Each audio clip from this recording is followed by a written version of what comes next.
Heart attack. আমি একেবারে অনুষ্ঠানের শুরুতে আসলে আপনার কাছে যে বিষয়টি জানবার সেটি হচ্ছে হার্ট অ্যাটাক হয়েছে, এটি আসলে আমরা কখন বলতে পারবো? হৃদযন্ত্রের কাজ হচ্ছে গিয়ে কন্টিনিউয়াস জন্ম থেকে মৃত্যু পর্যন্ত পাম্প করে যাওয়া এবং সারা শরীরে রক্ত সরবরাহ করে দেওয়া। এবং হার্ট যখন কাজ করবে, এটা কন্টিনিউয়াস বিট করতে থাকবে, তখনই এটা অ্যাক্টিভ থাকবে।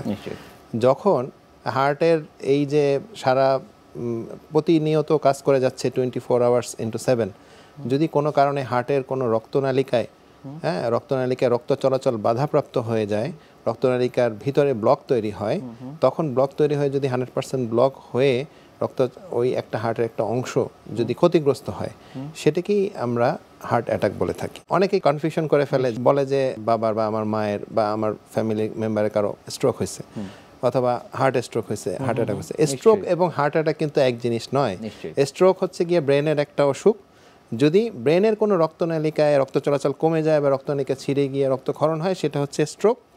আর হার্টের রক্তনালিকায় যদি ব্লকের কারণে বন্ধ হয়ে গিয়ে রক্ত চলাচল বন্ধ হয়ে গিয়ে কোনো সমস্যা তৈরি হয়, সাধারণত তীব্র বুকে ব্যথা নিয়ে আমাদের কাছে আসে, সেটাকে আমরা হার্ট অ্যাটাক বলে থাকি।